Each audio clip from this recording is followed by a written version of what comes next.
A cultural melting pot in the truest sense. Fantastic food, medieval villages, breathtaking Ottoman architecture, a hip capital, rugged mountain tops, Europe's deepest canyon, and the continent's largest rainforest. Not to forget millennia of turbulent, often tragic history. Yet, the people in this beautiful little country are warm, open, and hospitable.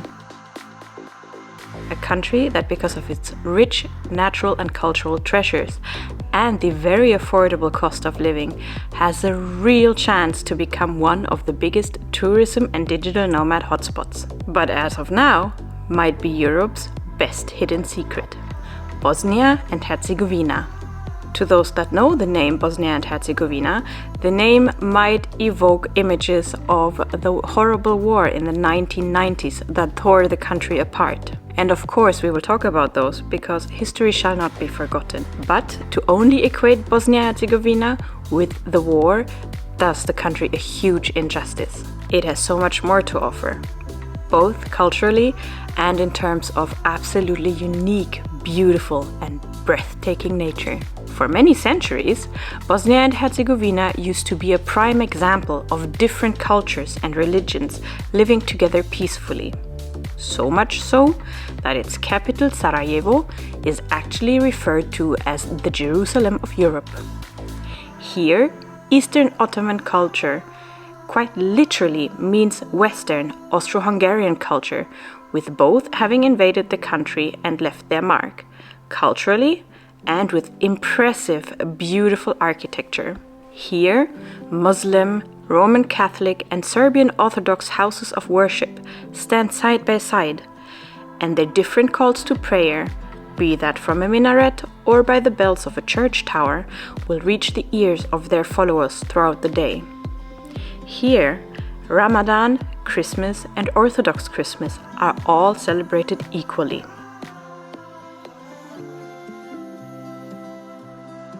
Not to mention the beautiful nature and urban landscape that is as rugged, wild and sometimes scarred as the history of the country. A testament to the resilience and strength of the people here. So in this video, I will introduce Bosnia and Herzegovina to you, particularly from the viewpoint of a digital nomad. What's the cost of living? How's the digital nomad infrastructure, such as internet connectivity? What are the things to do? And where do digital nomads usually live? Not to forget the visa options.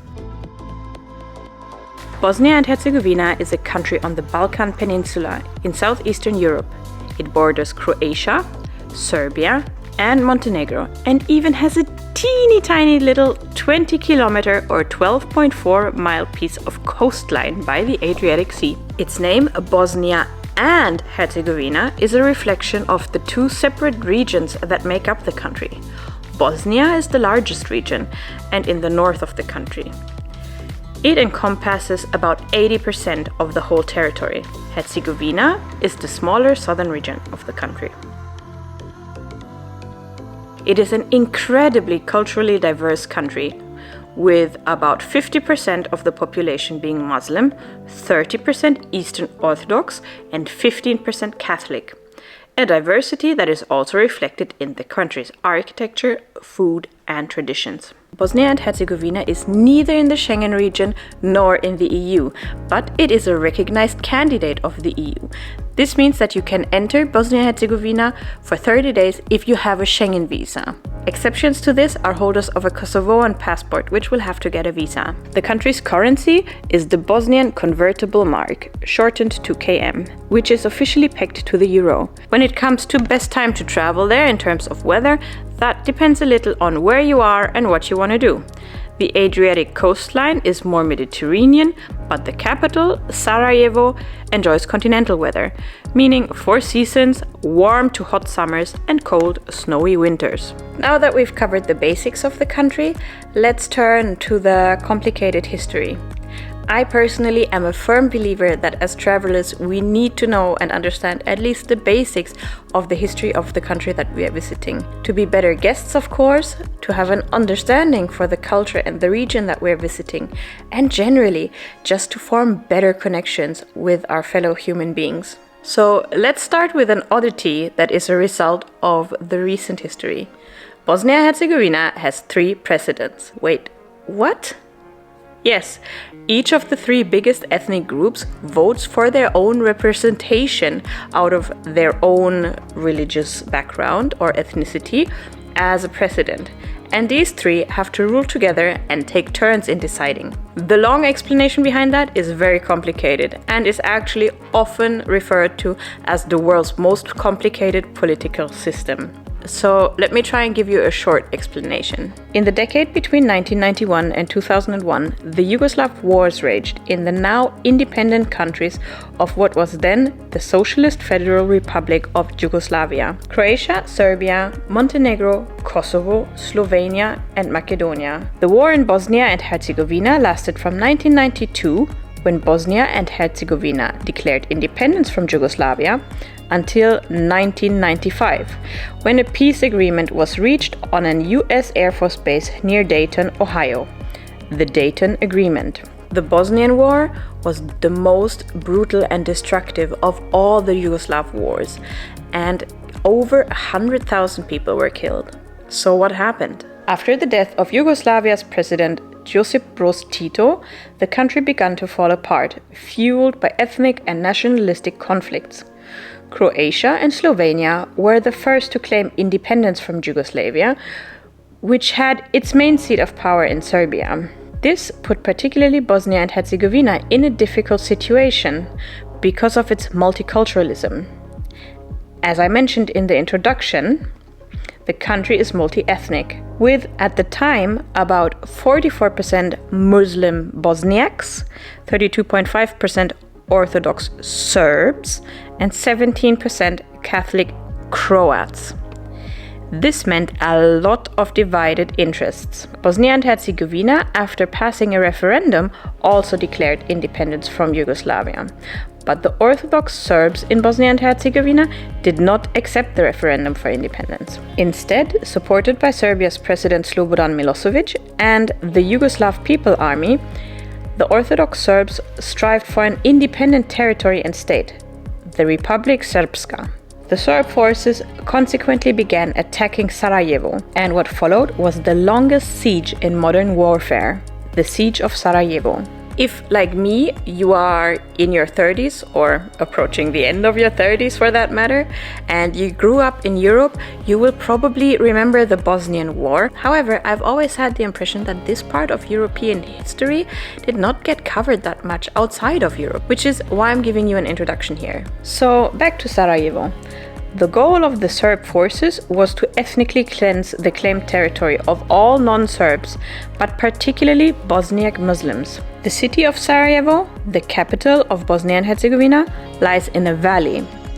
Over the next 43 months, from 1992 to 1995, the army of the Republik Srpska surrounded the city, completely cutting it off from the rest of the world, cut off water and electricity, and targeted the inhabitants with daily sniper and shelling attacks. To this day, the scars of this war are clearly visible in the city, and I strongly recommend that you visit some of the museums in Sarajevo. The UN and European Commission tried to negotiate, but misinterpreted the situation and deployed lightly armed peacekeeping forces that were unable to protect themselves or the Bosnian Muslims. This became painfully clear when the UN set up a safe zone for Bosniak Muslims in Srebrenica in April 1993 that many had fled to.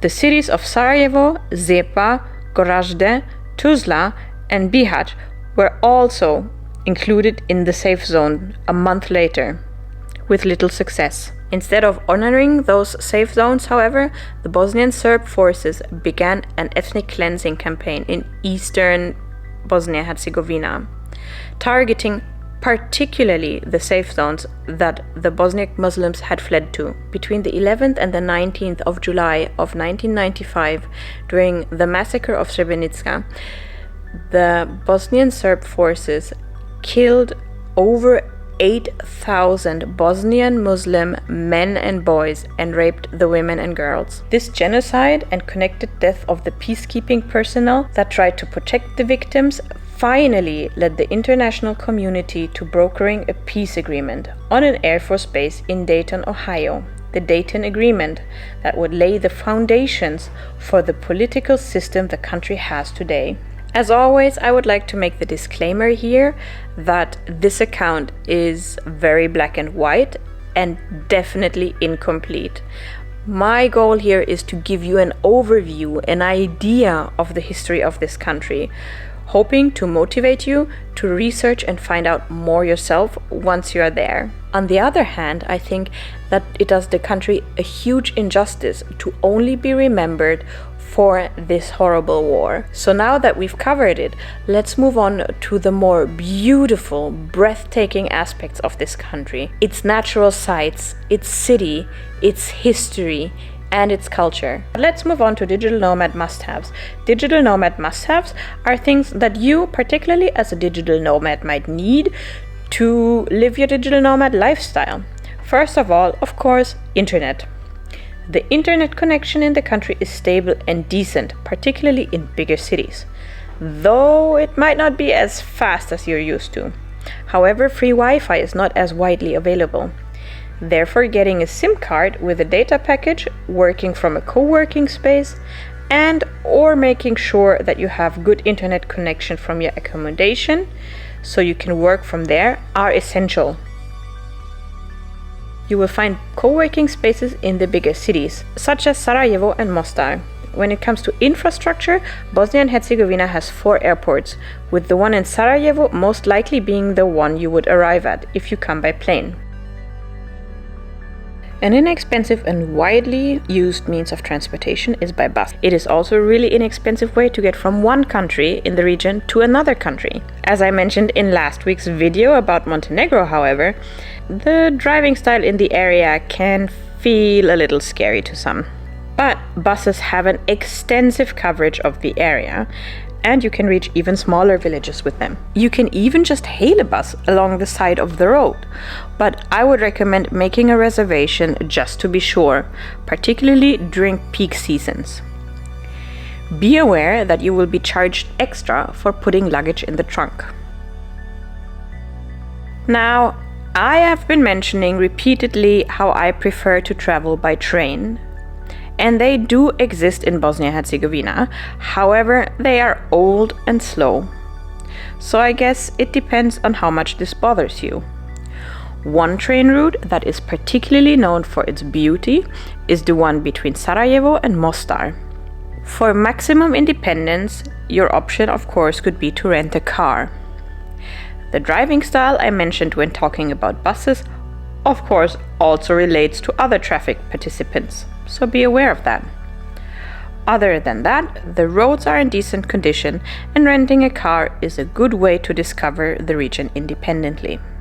If you are in a cab, insist that the taxi driver turns on the meter so you won't be overcharged. In terms of public transport, you will find trams, buses and trolley buses in the bigger cities, though most cities are quite walkable if you stay in the city center. Now let's take a closer look at accommodation. If you want to really focus on your work and meet other digital nomads, there is a co-living space for digital nomads called Herzegovina Lodges. It is in the midst of nature and prides itself with excellent internet speed. So if you want to be sure to get some work done while in the country, this might be a place to spend a couple of days. Other than that, you can find the usual accommodations in bigger cities.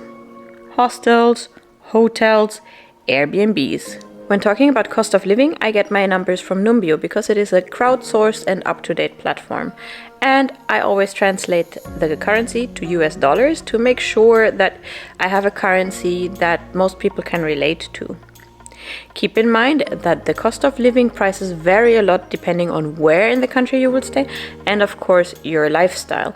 Imported goods as well as staying in Airbnbs or hotels of course drive up the price of living, the cost of living. But in general, these are the prices you can expect. A meal in an inexpensive restaurant will cost $4.45. A cappuccino will cost $1.27. A monthly transport pass will cost you $29.49. Taxi starting tariff is $1.11 and driving 1 kilometer would cost you 83 cents. If you would have to wait in traffic in a cab for 1 hour, that would cost you $8.35. And basic utilities for an 85 square meter apartment would cost you approximately $154. Monthly internet comes in at $23.93, and a 1-bedroom apartment in the city center would cost you $226. On the other hand, a 1-bedroom apartment outside of the city center would cost you $164. And here we're talking about rental apartments, not Airbnbs, which tend to be a bit more expensive. Where to set up your base and hopefully also meet other digital nomads and expats. My first suggestion would be Sarajevo, the capital, the Jerusalem of Europe. In Sarajevo, you can so clearly see the impact the different powers have had on the region. Everywhere you will observe the Eastern and Western influences. What a great cultural melting pot. When you head down to the main shopping street, Ferhadiya, you will even find a plaque in the pavement separating the Austro-Hungarian side from the Ottoman side. And when exploring the two, you will see the clear differences in architecture. Turkish bazaars, hookah cafes on the one side, Austro-Hungarian architecture on the other. Exploring history couldn't get more real than that. If you are interested in religion, you will find many beautiful houses of worship here. Some of the mosques allow non-Muslims to visit outside of prayer times and as long as you are dressed adequately. By the way, the clock tower, the Saat Kula, is the only public clock in the world that keeps lunar time to indicate the times for the daily prayers for Muslims. Each new day begins at sunset with the clock showing 12 o'clock. And because the time for sunset changes a bit each day, a timekeeper used to be bestowed with the duty of calculating and ensuring that the time is accurate.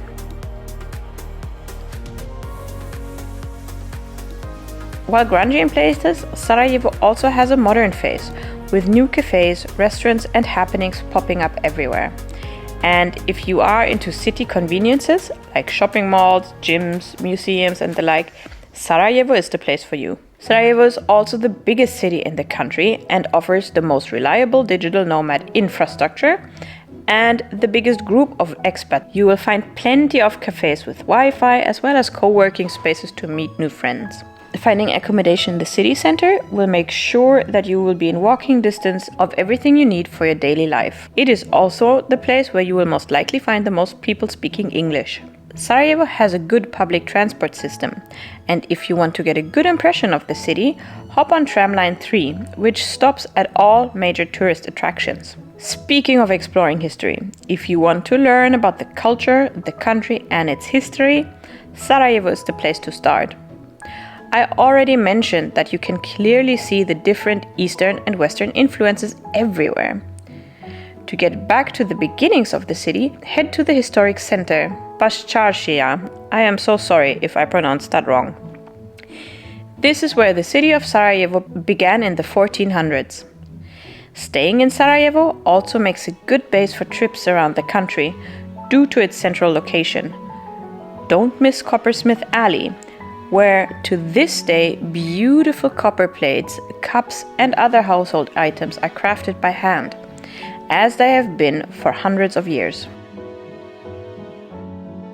Another really important spot of world history is near the Latin Bridge. This is where Austro-Hungarian Archduke Franz Ferdinand was assassinated in 1914, an event that many identify as a catalyst for the start of the First World War. And of course, Sarajevo is one of the most important places to learn about the Bosnian War. You will see its reminders everywhere, in the bullet hole-riddled buildings, some of them nearly completely destroyed and abandoned. Do not enter them. In the Sarajevo roses, impact holes in the pavement where mortar shells hit during the siege of Sarajevo. They have been filled with red resin as a reminder. There are about 200 roses in the entire city, and they mark locations where at least 3 people were killed by the mortar shells that made the impact.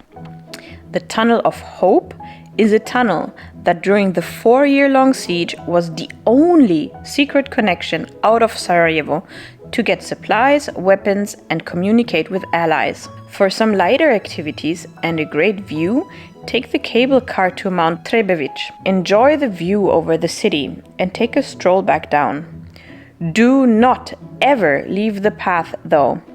As part of the siege of Sarajevo from 1992 to 1995, extensive minefields were laid in the hills around the city, and some mines might still be hidden in the forests. Generally, when heading into less urban areas, keep your eyes open for warning signs and/or download the Mine Suspected Areas app. Particularly during hot summer, Kravica Waterfall would be a great destination for a day trip into nature. It is 12 kilometers northeast of Sarajevo, above the village of Nahorevo, and Europe's second highest waterfall. If you visit during winter, you can admire the waterfall in frozen form. The next must-see city in Bosnia and Herzegovina is definitely Mostar. Mostar is a small, beautiful medieval village in the Herzegovina region of the country. It is famous for its iconic 16th century Ottoman bridge across the Neretva River. The bridge was destroyed during the war but rebuilt, and is famous for the bridge jumpers that collect tips from tourists to jump off it. Mostar's old town is straight out of a fairy tale. Cobblestone roads, pale limestone buildings, and beautiful little cafes and restaurants. And don't miss the old bazaar for some souvenirs and precious handmade arts and crafts. About 20 minutes from Mostar, by the Buna River, you will find a beautiful site, Tikija Blagash, the Dervish House, a monastery for the Sufi Dervish cults, built in the 1500s right into the vertical wall of rock by the unbelievably emerald green water of the river. Sufism is a form of Islam that very much focuses on mysticism, spirituality, and inward reflection, a form of Islam that many unfamiliar with the religion might not know about. Mostar is also a great location from which to take some beautiful day trips. I've talked about the beautiful nature of the country, so let's take some destinations that pay homage to that first. One very popular location is the breathtaking Kravica Waterfalls, about 40 kilometers south of Mostar. These 25-meter high waterfalls cascade into a beautiful emerald green lake that is perfect for taking a refreshing dip. You will also find restaurants and beautiful picnic spots by the pool, giving you a great opportunity for a refreshing day in nature during the hot summer days. If you love hiking and spending time in the mountains, Sutjeska National Park is a beautiful destination for you. Sutjeska National Park is the oldest and largest national park in Bosnia and Herzegovina. It is a beautiful place of untouched, wild and rugged nature, and offers a perfect escape from busy city life. Here you can hike Majlic Peak, the highest mountain in the country, admire mighty waterfalls, serene lakes, and wander lush green forest. Perućica Forest Reserve, which is Europe's last rainforest, is also here. In this area, you will be able to admire the 98-meter-high Skakavac waterfall and about 200 species of trees and over 1,000 species of plants. You will also find some very impressive monuments in different locations of the park, commemorating the Battle of Sutjeska during World War II, during which Tito and his partisans made a miraculous escape from the Axis forces. For a spectacular, once-in-a-lifetime sight, head to the foot of Mount Cincar, or climb it if you like. This is the highest mountain in western Bosnia and Herzegovina and a great destination for some time in nature. But what makes this place even more special are the wild horses that run free here. I have found different accounts on the numbers, varying between 400 and 800. But one thing is safe to say. This is a sight you will never forget. Only Mongolia and Iceland have similar numbers of wild horses still roaming freely. Another experience you might not want to miss in absolutely awe-inspiring nature is the Tara River Canyon, which I already introduced in the Digital Nomad Destination Guide to Montenegro. Tara River Canyon is the second deepest gorge in the world, after the Grand Canyon, and a fantastic place to go whitewater rafting, with guided tours usually also including visits to beautiful little swimming holes and hidden waterfalls.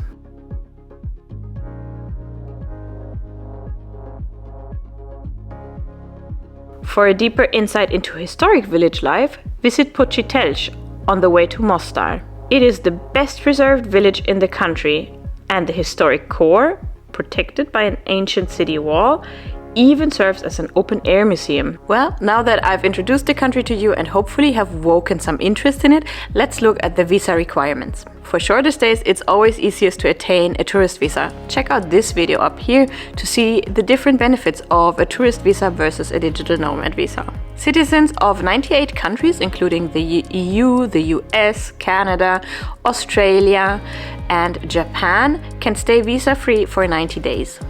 Out of 180 days. Passport holders that are not on the list of these 98 countries will have to apply for a tourist visa via the closest embassy. Currently, Bosnia and Herzegovina unfortunately does not have a digital nomad visa. They do have a long stay visa for the reasons of study, family reunion, business, medical treatment, or study research. However, these usually don't apply to digital nomads. So if you wish to stay in the region for longer than 90 days, your best bet is to come on a tourist visa for 90 days and then sit out the remaining 90 days in a neighboring country.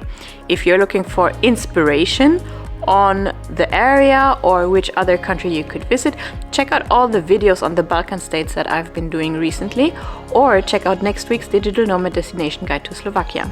Until then, thank you so much for gifting me with your time once again, and I'll see you in the next one. Keep exploring. Bye bye.